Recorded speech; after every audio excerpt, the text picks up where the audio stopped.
Hello ਦੋਸਤੋ, ਤੁਹਾਡਾ ਸਾਰਿਆਂ ਦਾ ਸਾਡੇ ਇਸ ਚੈਨਲ ਜਨਰਲ ਨੌਲੇਜ ਵਿਲਾ ਉੱਪਰ ਬਹੁਤ ਸਵਾਗਤ ਹੈ। ਅੱਜ ਦੀ ਇਸ ਵੀਡੀਓ ਵਿੱਚ ਆਪਾਂ ਸਿੱਖਾਂਗੇ ਕਿ ਅਲਫਾਬੈਟਸ ਨੰਬਰਸ ਕਿਵੇਂ ਯਾਦ ਰੱਖਣੇ ਹਨ। ਤਾਂ ਦੋਸਤੋ, ਅਲਫਾਬੈਟਸ ਨੰਬਰਸ ਯਾਦ ਰੱਖਣੇ ਕਿਉਂ ਜ਼ਰੂਰੀ ਹਨ, ਮੈਂ ਤੁਹਾਨੂੰ ਇਹ ਸਭ ਤੋਂ ਪਹਿਲਾਂ ਦੱਸ ਦੇਵਾਂ ਕਿ ਇਹ ਰੀਜ਼ਨਿੰਗ ਦੇ ਟੌਪਿਕ ਕੋਡਿੰਗ ਅਤੇ ਡੀਕੋਡਿੰਗ ਅਤੇ ਅਲਫਾਬੈਟ ਸੀਰੀਜ਼ ਦੇ ਵਿੱਚ ਇਹਨਾਂ ਦੀ ਬਹੁਤ ਹੀ ਜ਼ਿਆਦਾ ਵਰਤੋਂ ਕੀਤੀ ਜਾਂਦੀ ਹੈ ਅਤੇ ਤੁਹਾਨੂੰ ਅਲਫਾਬੈਟਸ ਨੰਬਰਸ ਯਾਦ ਰਹਿਣੇ ਬਹੁਤ ਜ਼ਰੂਰੀ ਹਨ, ਕਿਉਂਕਿ ਤੁਹਾਡੀ ਜਿਹੜੀ ਸਪੀਡ ਹੈ ਬਣੀ ਰਹੇ ਅਤੇ ਤੁਹਾਡਾ ਪੂਰਾ ਪੇਪਰ ਟਾਈਮ ਸਿਰ ਮੁਕੰਮਲ ਹੋ ਸਕੇ। ਅਤੇ ਜੇਕਰ ਕਿਸੇ ਕੈਂਡੀਡੇਟਸ ਨੂੰ ਅਲਫਾਬੈਟਸ ਨੰਬਰਸ ਯਾਦ ਨਹੀਂ ਰਹਿੰਦੇ ਤਾਂ ਉਹ ਪੇਪਰ ਦੇ ਵਿੱਚ ਅਕਸਰ ਹੀ ਉਂਗਲਾਂ ਉੱਪਰ ABCD ਜਾਂ ਕਰਕੇ ਉਸਦੇ ਨੰਬਰਸ ਲੱਭਦਾ ਹੈ, ਜਾਂ ਫਿਰ ਇੱਕ ਰਫ ਸ਼ੀਟ ਦੇ ਉੱਪਰ ABCD ਪੂਰੀ ਲਿਖ ਕੇ A to Z ਲਿਖ ਕੇ ਉਸਦੇ ਅੱਗੇ ਨੰਬਰਸ ਲਿਖਦਾ ਹੈ, ਜੋ ਕਿ ਬਹੁਤ ਹੀ ਜ਼ਿਆਦਾ ਟਾਈਮ ਕੰਜ਼ਿਊਮਿੰਗ ਹੁੰਦਾ ਹੈ। ਅਤੇ ਇਸ ਨਾਲ ਜਿਹੜੇ ਤੁਹਾਨੂੰ ਕੁਐਸਚਨਸ ਆਉਂਦੇ ਨੇ ਉਹ ਵੀ ਰਹਿ ਜਾਂਦੇ ਹਨ ਅਤੇ ਤੁਹਾਡਾ ਪੇਪਰ ਮੁਕੰਮਲ ਨਹੀਂ ਹੋ ਪਾਉਂਦਾ। ਤਾਂ ਦੋਸਤੋ, ਇੱਥੇ ਮੈਂ ਤੁਹਾਨੂੰ ਅੱਜ ਇਹਨਾਂ ਦੀਆਂ ਸ਼ਾਰਟ ਟ੍ਰਿਕਸ ਬਾਰੇ ਦੱਸਾਂਗਾ, ਜਿਸ ਨਾਲ ਤੁਹਾਨੂੰ ਅਲਫਾਬੈਟਸ ਦੇ ਜੋ ਨੰਬਰਸ ਹਨ ਯਾਦ ਰਹਿਣ ਵਿੱਚ ਬਹੁਤ ਹੀ ਆਸਾਨੀ ਹੋਵੇਗੀ। ਤਾਂ ਦੋਸਤੋ, ਅੱਜ ਦੀ ਇਸ ਵੀਡੀਓ ਨੂੰ ਸ਼ੁਰੂ ਕਰਦੇ ਹਾਂ। ਤਾਂ ਦੋਸਤੋ, ਜਿਵੇਂ ਕਿ ਸਾਰਿਆਂ ਨੂੰ ਹੀ ਪਤਾ ਹੈ ਕਿ ਅਲਫਾਬੈਟਸ ਜੋ A to Z ਤੱਕ ਜੋ ਅਲਫਾਬੈਟਸ ਨੇ ਇਹ ਟੋਟਲ 26 ਅਲਫਾਬੈਟਸ ਨੇ, ਅਤੇ ਜਿਹੜਾ ਕਿ A ਤੋਂ ਲੈ ਕੇ M ਤੱਕ ਜਿਹੜੇ 13 ਅਲਫਾਬੈਟਸ ਬਣਦੇ ਨੇ ਅਤੇ ਇਸ ਨੂੰ ਫਸਟ ਹਾਫ ਕਿਹਾ ਜਾਂਦਾ ਹੈ, ਅਤੇ N ਤੋਂ ਲੈ ਕੇ Z ਤੱਕ 13 ਵਰਡਸ ਬਣਦੇ ਨੇ, ਇਸ ਨੂੰ ਸੈਕਿੰਡ ਹਾਫ ਕਿਹਾ ਜਾਂਦਾ ਹੈ। ਹੁਣ ਇੱਥੇ ਮੈਂ ਤੁਹਾਨੂੰ ਦੱਸ ਦੇਵਾਂ ਕਿ ਤੁਹਾਨੂੰ ਕੁਝ ਜਿਹੜੇ ਅਲਫਾਬੈਟਸ ਨੇ ਤੁਹਾਨੂੰ ਯਾਦ ਰੱਖਣੇ ਪੈਣਗੇ, ਜਿਵੇਂ ਕਿ A B C D। A the 1 number, B the 2, C ਦਾ 3 ਅਤੇ 4, ਅਤੇ ਜਿਹੜੇ ਲਾਸਟ ਵਾਲੇ 3 ਜਿਹੜੇ ਅਲਫਾਬੈਟਸ ਨੇ X Y ਅਤੇ Z, 24 25 ਅਤੇ 26। ਦੋਸਤੋ, ਇਹ ਜਿਹੜੇ ਅਲਫਾਬੈਟਸ ਨੇ ਤੁਹਾਨੂੰ ਬਹੁਤ ਹੀ ਆਸਾਨੀ ਨਾਲ ਯਾਦ ਰਹਿ ਜਾਣਗੇ, ਜਿਹੜੇ A B C ਅਤੇ D, X Y ਅਤੇ Z। ਠੀਕ ਹੈ ਜੀ। ਤਾਂ ਦੋਸਤੋ, ਆਪਾਂ E ਤੋਂ ਸਟਾਰਟ ਕਰਦੇ ਹਾਂ। E ਤੋਂ ਆਪਾਂ ਨੂੰ ਕੀ ਯਾਦ ਆਉਂਦਾ ਹੈ? ਈਵਨਿੰਗ। ਤੁਸੀਂ ਈਵਨਿੰਗ ਨੂੰ ਹਮੇਸ਼ਾ ਯਾਦ ਰੱਖਣਾ ਹੈ। ਅਤੇ ਇਹ ਹੋ ਗਿਆ ਜੀ ਸ਼ਾਮ। ਜੇਕਰ ਆਪਾਂ ਪੰਜਾਬੀ 'ਚ ਗੱਲ ਕਰੀਏ ਤਾਂ ਸ਼ਾਮ ਕਿਹਾ ਜਾਂਦਾ ਹੈ ਈਵਨਿੰਗ ਨੂੰ। ਅਤੇ ਸ਼ਾਮ ਕਦੋਂ ਹੁੰਦੀ ਹੈ? ਸ਼ਾਮ ਹੁੰਦੀ ਹੈ 5 ਵਜੇ। ਠੀਕ ਹੈ ਜੀ। ਤੁਸੀਂ ਇਹ ਯਾਦ ਰੱਖਣਾ ਹੈ ਹਮੇਸ਼ਾ ਕਿ ਜਿਹੜੀ E ਤੋਂ ਤੁਸੀਂ ਈਵਨਿੰਗ ਯਾਦ ਰੱਖਣਾ ਹੈ, ਅਤੇ ਨਾਲ ਹੀ ਸ਼ਾਮ, ਅਤੇ ਸ਼ਾਮ ਜਿਹੜੀ ਹੁੰਦੀ ਹੈ 5 ਵਜੇ ਹੁੰਦੀ ਹੈ। ਨੈਕਸਟ ਜੋ ਅਲਫਾਬੈਟ ਹੈ F। F ਤੋਂ ਤੁਸੀਂ ਯਾਦ ਰੱਖਣਾ ਹੈ ਫਿਕਸ। ਫਿਕਸ ਤੋਂ ਤੁਸੀਂ ਯਾਦ ਰੱਖਣਾ ਹੈ 6। ਤਾਂ F ਦਾ ਕੀ ਨੰਬਰ ਹੋ ਗਿਆ ਜੀ? 6। ਠੀਕ ਹੈ ਜੀ। F ਤੋਂ ਫਿਕਸ ਅਤੇ 6। ਠੀਕ ਹੈ ਜੀ। 6 ਨੰਬਰ ਹੋ ਗਿਆ ਜੀ F ਦਾ। ਨੈਕਸਟ ਆ ਗਿਆ ਜੀ G। G ਤੋਂ ਤੁਸੀਂ ਯਾਦ ਰੱਖਣਾ ਹੈ ਗਵਰਨਮੈਂਟ। ਦੋਸਤੋ, ਤੁਹਾਨੂੰ ਪਤਾ ਹੋਵੇਗਾ ਕਿ ਕੋਈ ਵੀ ਗਵਰਨਮੈਂਟ ਜੋਬ ਹੈ ਉਸ ਦੇ ਵਿੱਚ ਜੋ 7ਵਾਂ ਦਿਨ ਹੁੰਦਾ ਹੈ ਉਹ ਹੁੰਦਾ ਸੰਡੇ, ਅਤੇ ਸੰਡੇ ਵਾਲੇ ਦਿਨ ਜੋ ਕਿ ਛੁੱਟੀ ਹੁੰਦੀ ਹੈ। ਤਾਂ G7। ਠੀਕ ਹੈ ਜੀ। G ਦਾ ਹੋ ਗਿਆ 7। ਨੈਕਸਟ ਆ ਗਿਆ ਜੀ ਆਪਣੇ ਕੋਲ H। H ਤੋਂ ਤੁਸੀਂ ਵਰਡ ਯਾਦ ਰੱਖਣਾ ਹੈ ਹੇਟ।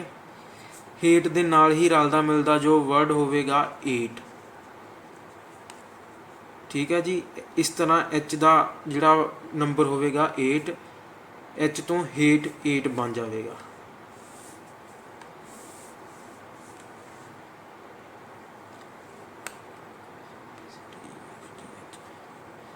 ਨੈਕਸਟ ਆ ਜੀ I।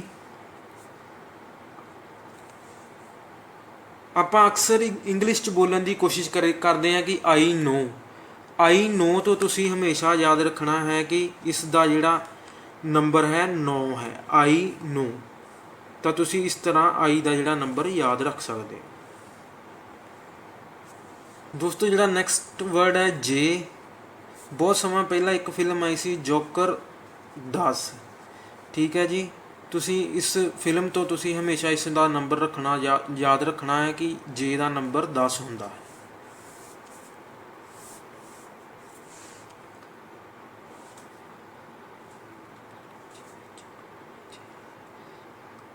ਨੈਕਸਟ ਹੈ ਜੀ ਕੇ ਅਲਫਾਬੈਟ। ਤਾਂ ਦੋਸਤੋ ਆਈਪੀਐਲ ਦੇ ਵਿੱਚ ਇੱਕ ਬਹੁਤ ਹੀ ਮਸ਼ਹੂਰ ਟੀਮ ਹੈ ਜਿਸ ਦਾ ਨਾਮ ਹੈ ਕਿੰਗਸ 11।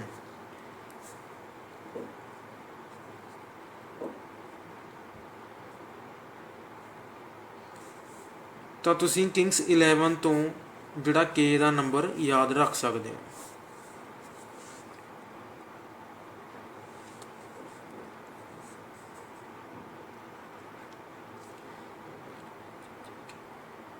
ਦੋਸਤੋ ਨੈਕਸਟ ਅਲਫਾਬੈਟ ਹੈ ਜੀ ਐਲ। ਐਲ ਤੋਂ ਤੁਸੀਂ ਯਾਦ ਰੱਖਣਾ ਹੈ ਲਵ। ਅਤੇ ਦੋਸਤੋ ਜਿਸ ਨੂੰ ਲਵ ਹੋ ਜਾਂਦਾ ਹੈ ਉਹ ਰਾਤ ਦੇ 12 ਵਜੇ ਤੱਕ ਜਾਗਦਾ ਰਹਿੰਦਾ ਹੈ ਅਤੇ ਉਸਦੀ ਜੋ ਸੁਰਤ ਭੁੱਲੀ ਹੋਈ ਹੁੰਦੀ ਹੈ। ਅਤੇ ਤੁਸੀਂ ਐਲ ਤੋਂ ਲਵ ਵਰਡ ਯਾਦ ਰੱਖਣਾ ਹੈ ਅਤੇ ਨਾਲ ਹੀ ਤੁਸੀਂ ਇਸ ਦਾ ਨੰਬਰ L12 ਜੋ ਯਾਦ ਰੱਖਣਾ ਹੈ। ਦੋਸਤੋ ਨੈਕਸਟ ਅਲਫਾਬੈਟ ਹੈ ਐਮ। ਐਮ ਦਾ ਨੰਬਰ ਹੁੰਦਾ ਹੈ 13। ਤਾਂ ਤੁਸੀਂ ਇੱਕ ਗੱਲ ਹਮੇਸ਼ਾ ਯਾਦ ਰੱਖਣੀ ਹੈ ਕਿ ਐਮ ਜੋ ਮਿਡ ਪੁਆਇੰਟ 'ਤੇ ਆ ਕੇ ਅਲਫਾਬੈਟਸ ਦੇ ਜੋ ਮਿਡ ਪੁਆਇੰਟ 'ਤੇ ਆਣ ਕੇ ਹਮੇਸ਼ਾ ਹੁੰਦਾ ਹੈ, ਜਿਹੜਾ 13 ਨੰਬਰ ਹੈ ਅੱਧ ਹੋ ਜਾਂਦਾ ਹੈ ਜੋ ਅਲਫਾਬੈਟਸ ਸੀਰੀਜ਼ ਜੋ ਵੀ ਹੁੰਦੀ ਹੈ ਅਲਫਾਬੈਟਸ ਦਾ, ਕਿਉਂਕਿ 26 ਵਰਡਸ ਹੁੰਦੇ ਹਨ ਅਤੇ ਐਮ ਦਾ ਜੋ ਜਿਹੜਾ ਨੰਬਰ ਹੁੰਦਾ ਹੈ 13 ਹੁੰਦਾ ਹੈ। ਅਤੇ ਤੁਸੀਂ ਮਿਡ ਪੁਆਇੰਟ ਵਰਡ ਤੋਂ ਇਸ ਨੂੰ ਯਾਦ ਰੱਖਣਾ ਹੈ। ਨੈਕਸਟ ਹੈ ਜੀ ਐਨ ਅਲਫਾਬੈਟ। ਇਸ ਤੋਂ ਤੁਸੀਂ ਇੱਕ ਵਰਡ ਯਾਦ ਰੱਖਣਾ ਹੈ ਨੋਟੀ। ਨੋਟੀ ਤੋਂ ਤੁਸੀਂ ਜਿਹੜਾ ਵਰਡ ਹੈ 14 ਯਾਦ ਰੱਖਣਾ ਹੈ, ਜਾਣੀ ਕਿ ਐਨ ਦਾ ਜੋ ਨੰਬਰ ਹੁੰਦਾ ਹੈ 14 ਹੁੰਦਾ ਹੈ, 14 ਨੰਬਰ ਹੁੰਦਾ ਹੈ। ਤਾਂ ਦੋਸਤੋ ਜਿਹੜਾ ਨੈਕਸਟ ਅਲਫਾਬੈਟ ਹੈ ਉਹ ਹੈ ਜੀ ਓ ਅਤੇ ਇਸ ਦਾ ਨੰਬਰ ਹੈ 15। ਤੁਸੀਂ ਇਸ ਨੂੰ ਯਾਦ ਕਿਵੇਂ ਰੱਖਣਾ ਹੈ?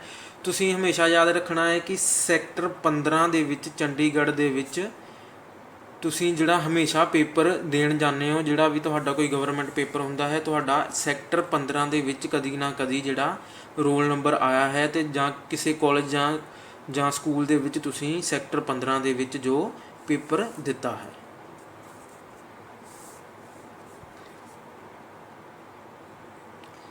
ਨੈਕਸਟ ਜਿਹੜਾ ਅਲਫਾਬੈਟ ਹੈ ਜੀ ਪੀ। ਪੀ ਤੋਂ ਤੁਸੀਂ ਹਮੇਸ਼ਾ ਯਾਦ ਰੱਖਣਾ ਹੈ ਕਿ ਇੱਕ ਜੋ ਰਾਜੇ ਦੀ ਕੁੜੀ ਹੁੰਦੀ ਹੈ ਉਹ 16 ਸਾਲਾਂ ਤੱਕ ਜਿਹੜੀ ਪ੍ਰਿੰਸਿਸ ਹੁੰਦੀ ਹੈ, ਠੀਕ ਹੈ ਜੀ, 16 ਸਾਲਾਂ ਤੱਕ ਪ੍ਰਿੰਸਿਸ ਹੁੰਦੀ ਹੈ। ਇਸ ਤਰ੍ਹਾਂ ਤੁਸੀਂ ਯਾਦ ਰੱਖਣਾ ਹੈ ਕਿ ਇੱਕ ਰਾਜੇ ਦੀ ਕੁੜੀ ਜਿਹੜੀ ਹੁੰਦੀ ਹੈ ਪ੍ਰਿੰਸਿਸ ਹੁੰਦੀ ਹੈ 16 ਸਾਲ ਤੱਕ। ਪੀ ਤੋਂ ਜਿਹੜਾ ਤੁਸੀਂ 16 ਨੰਬਰ ਯਾਦ ਰੱਖਣਾ ਹੈ। ਅਤੇ ਨਾਲ ਹੀ ਜਿਹੜਾ ਇਸ ਦੇ ਰਿਲੇਟਡ ਹੈ ਜੀ ਕਿਊ। ਇਸ ਤੋਂ ਤੁਸੀਂ ਯਾਦ ਰੱਖਣਾ ਹੈ ਕਿ 16 ਸਾਲਾਂ ਤੋਂ ਬਾਅਦ ਹੀ ਉਹ ਜਿਹੜੀ ਕੁੜੀ ਕੁਈਨ ਬਣ ਜਾਂਦੀ ਹੈ 17 ਸਾਲਾਂ ਦੇ ਵਿੱਚ, ਠੀਕ ਹੈ ਜੀ। ਇਸ ਤਰ੍ਹਾਂ ਤੁਸੀਂ ਕਿਊ ਦਾ ਨੰਬਰ 17 ਯਾਦ ਰੱਖਣਾ ਹੈ।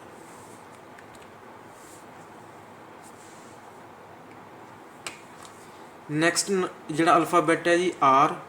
ਇਸ ਤੋਂ ਤੁਸੀਂ ਯਾਦ ਰੱਖਣਾ ਹੈ ਕਿ ਜੇ ਤੁਹਾਨੂੰ ਜਿਹੜਾ ਵੋਟ ਦੇਣ ਦਾ ਅਧਿਕਾਰ ਮਿਲਦਾ ਹੈ ਉਹ 18 ਸਾਲ ਦੀ ਉਮਰ ਦੇ ਵਿੱਚ ਮਿਲਦਾ ਹੈ, ਰਾਈਟ ਟੂ ਵੋਟ, ਠੀਕ ਹੈ ਜੀ।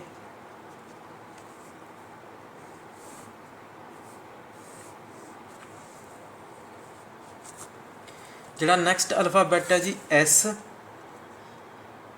ਐਸ ਤੋਂ ਤੁਸੀਂ ਯਾਦ ਰੱਖਣਾ ਹੈ ਸਵੀਟ 19।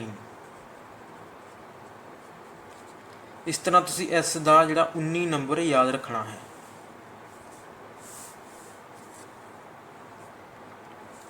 ਨੈਕਸਟ ਹੈ ਜੀ ਅਲਫਾਬੈਟ ਟੀ।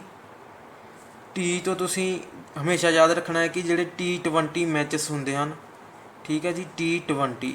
ਇਸ ਤਰ੍ਹਾਂ ਤੁਹਾਨੂੰ ਪਤਾ ਲੱਗ ਜਾਵੇਗਾ ਕਿ ਟੀ ਦਾ ਜਿਹੜਾ ਨੰਬਰ ਹੁੰਦਾ ਹੈ 20 ਹੁੰਦਾ ਹੈ, T20। ਨੈਕਸਟ ਹੈ ਜੀ ਯੂ ਅਲਫਾਬੈਟ।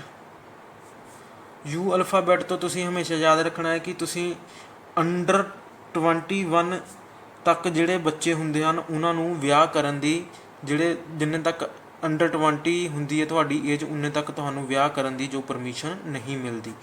ਤਾਂ ਯੂ ਦਾ ਨੰਬਰ ਬਣ ਗਿਆ 21।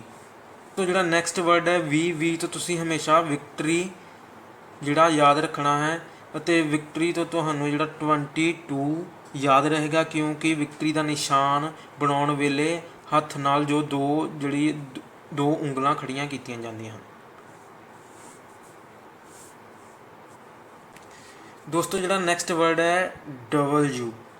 ਤਾਂ ਦੋਸਤੋ ਜੇਕਰ W ਨੂੰ ਤੁਸੀਂ ਥੋੜ੍ਹਾ ਟੇਢਾ ਕਰਕੇ ਲਿਖੋਗੇ ਤਾਂ ਇੱਦਾਂ 3 ਲਿਖੇਗਾ ਅਤੇ ਤੁਸੀਂ ਇਸ ਦੇ ਅੱਗੇ 2 ਲਗਾ ਦੇਣਾ ਹੈ, ਜਿਸ ਨਾਲ ਇਸ ਦਾ ਜੋ ਨੰਬਰ ਬਣ ਜਾਂਦਾ ਹੈ 23।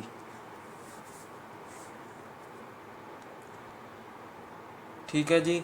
ਨੈਕਸਟ ਜਿਹੜੇ X Y ਅਤੇ Z 24 25 26 ਜਿਹੜੇ ਤੁਹਾਨੂੰ ਆਟੋਮੈਟਿਕ ਹੀ ਜਿਹੜੇ ਯਾਦ ਰਹਿਣਗੇ।